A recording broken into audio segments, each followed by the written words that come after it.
बड़ी ही हैरान कर देने वाली घटना हुई है और इजराइल के सैनिक को रातों रात ब्राजील से भागना पड़ा है। इजराइल और ब्राजील के बीच में टेंशन बढ़ गया है। आखिर ब्राजील ने ऐसा क्या किया, वो भी इजरायली सैनिकों के साथ? जानेंगे क्या ब्राजील और इजराइल के बीच रिश्ते बहुत खराब हो रहे हैं। तो वहीं दूसरी तरफ मालदीव ने अब अमेरिका के मीडिया को भी एक बड़ा झटका दिया है और चाइना को भी। जियोपॉलिटिक्स में बहुत कुछ चल रहा है। हमेशा की तरह CIS न्यूज नेटवर्क के इस एपिसोड में जानने को मिलेगा बहुत कुछ। आइए जानते हैं इन खबरों को विस्तार से। ऐसा है कि एक अजीब सा हालात बन गया ब्राजील और इजराइल के बीच में, जब देखने को मिला ब्राजील में छुट्टियां मनाने के लिए एक इजरायली सैनिक पहुंचा था और अचानक से स्थानीय अदालत के आदेश पर उसे पकड़ने के लिए पुलिस निकल गई। अब इसकी वजह से दोनों देशों के बीच में एक तनाव पैदा हो गया है। ब्राजील के कोर्ट ने गाजा पट्टी में कथित युद्ध अपराध के लिए इजरायली सैनिक के खिलाफ जांच का आदेश दे दिया है। इसकी जानकारी मिलने के बाद इजराइल की विदेश मामलों और रक्षा समिति के अध्यक्ष MK यूली एडेलस्टीन ने सोमवार को बैठक बुलाई। इस बीच इजरायली मीडिया ने कहा कि इजरायली सैनिक विमान के जरिए ब्राजील से चला गया है। इजरायली सैनिक के खिलाफ शिकायत शुरू में हिंद रजब फाउंडेशन ने दर्ज कराई थी। ये क्या है? ये एक अंतर्राष्ट्रीय संगठन है, पर इजराइल का वॉर रूम क्या कहता है? इजराइल का वॉर रूम कहता है कि ये हिजबुल्लाह का संगठन है। HRF ने इजरायली सैनिक पर गाजा में आम लोगों के घरों के विध्वंस में भाग लेने का आरोप लगाया और इस मामले के सामने आने के बाद ब्राजील में राजनीतिक दलों ने धीरे धीरे नेतन्याहू सरकार पर निशाना साधा। कहा गया कि यहाँ पर जिस तरीके से चीजें चल रही है, इजराइल के अंदर दो फाड़ हो गया है। हालांकि खुद इजराइल के जो विपक्षी नेता हैं यार लैपिड, इन्होंने कहा कि ये कैसा है, हमारा एक इजरायली रिजर्व सैनिक को गाजा में लड़ाई के लिए गिरफ्तारी से बचने के लिए रात के अंधेरे में ब्राजील से भागना पड़ा। यानी कहीं न कहीं हम कूटनीतिक तौर पर विफल हैं, हम दुनिया को समझा नहीं पा रहे हैं, हमारी सरकार को पता नहीं है कि शासन कैसे करना है। हम इस बिंदु पर कैसे पहुंच गए कि फलस्तीनी अंतर्राष्ट्रीय मंच पर इजरायली सरकार से बेहतर प्रदर्शन कर रहे हैं। इनके कहने का मतलब समझिए, कूटनीतिक तौर पर फिलिस्तीन को दुनिया भर में समर्थन मिल रहा है और इजराइल को नहीं मिल रहा है। क्या हम कूटनीतिक तौर पर कमजोर हैं? अब असलियत क्या है, ब्राजील के साथ सीन क्या है? ब्राजील को अगर आप देखेंगे तो आपको लगेगा कि ये क्या वही देश है। अभी है लूला यहाँ के राष्ट्रपति हैं। इन्होंने अभी एक स्पीच दिया था। इस स्पीच में इन्होंने क्या कहा था कि जो कर रहे हैं नेतन्याहू, ये हिटलर के समान है और हिटलर के नक्शे कदम पर चल रहे हैं। गाजा में जो हो रहा है, मैं उसे क्लियरली कहना चाहता हूं कि इजराइल के प्राइम मिनिस्टर एक नरसंहार कर रहे हैं बच्चों का, जानवरों का, और ये ऐतिहासिक फैक्ट है। ये यहाँ पर इन्होंने एक इंटरव्यू के दौरान कहा। लूला सीधे सीधे फिलिस्तीन का समर्थन करते हुए देखे जाते हैं। ये आप देख सकते हैं उनके गले में जो स्कार्फ वगैरह है, ये फिलिस्तीन के सपोर्ट में इन्होंने पहना भी था। इससे पहले भी वो कई बार स्पीच दे चुके हैं, बहुत आक्रामक तरीके से स्पीच दे चुके हैं, जिसमें उन्होंने इस बात को कहा है कि जो हो रहा है वो गलत हो रहा है। हालांकि आपको बता दूं, ब्राजील में दो फाड़ है। एक गुट ये है, स्क्रीन पर संसद की उनकी एक वीडियो देख सकते हैं, जिस वीडियो को लेकर कहा जाता है कि यहाँ पर ब्राजील के संसद में इजराइल का समर्थन हो रहा है। ये तब भी देखने को मिलता है जब इनके राष्ट्रपति थे बोल्सोनारो। अभी भी फॉर्मर ब्राजीलियन प्रेसिडेंट बोल्सोनारो अपने हाथों में, फरवरी का ये तस्वीर है, झंडा लिए हुए इजराइल के साथ खड़े होने की बात कहते रहे हैं। तो इजराइल की जनता में भी दो फाड़ है,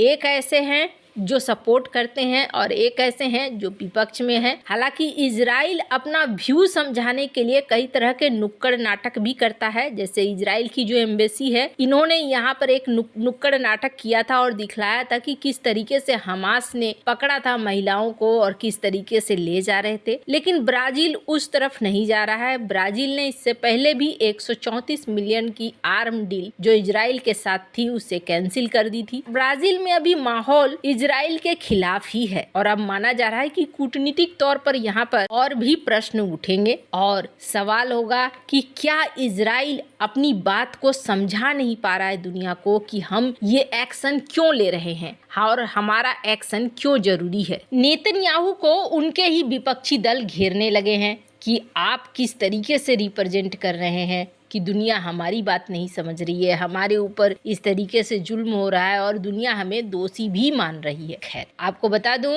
हालांकि गाजा की कहानी खत्म नहीं हुई है। ऐसा नहीं है कि सब कुछ ठीक हो चुका है। गाजा में अभी भी कहा जा रहा है कि 3 दिनों से इजरायली सेना ने 94 एयर स्ट्राइक करे हैं और ये भी कहा जा रहा है कि हमास जिसको खत्म करने की बात हो रही थी, शुरुआती दौर में कहा गया था कि 25,000 लड़ाके हैं। फिर इजराइल ने कथित तौर पर यह कहा कि 20,000 लड़ाकों को उन्होंने निपटा दिया है। तो अब फिर से आ रहा है कि 23,000 अभी नए लड़ाके हैं। इसका मतलब है कि हायरिंग चल रही है और ये हमास एक ऐसी चीज बन रहा है जो कभी खत्म न हो, या शायद हमास हमेशा के लिए इजराइल के लिए एक समस्या बन जाए। पर ब्राजील के साथ इनके रिश्ते फिलहाल लूला के कार्यकाल में घटते हुए जरूर दिख रहे हैं। खैर अब इजराइल किस तरीके से इन चीजों को हैंडल करता है वो आने वाले दिनों में दिखेगा, पर फिलहाल के लिए कहते हैं समर्थ को नहीं दोष गोसाई। इजराइल के साथ जब तक अमेरिका खड़ा है तब तक दुनिया में चाहे कोई भी देश कुछ भी कह ले, इजराइल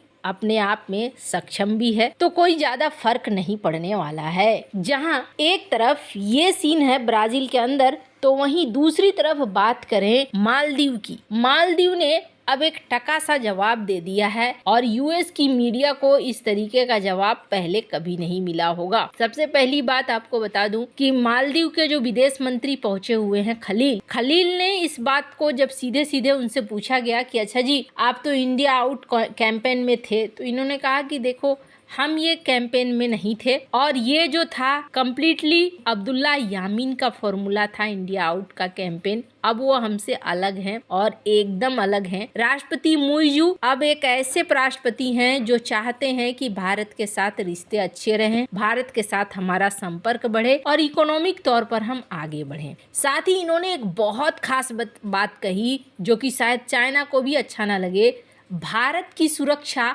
हमारी सुरक्षा है और हम इसी तरीके से चलेंगे। इन सब के बीच में अमेरिका के जो मीडिया है वॉशिंगटन पोस्ट, उसको लेकर भी इन्होंने कहा कि देखिए ये जो रिपोर्ट है फर्जी है, झूठी है और बेबुनियाद है।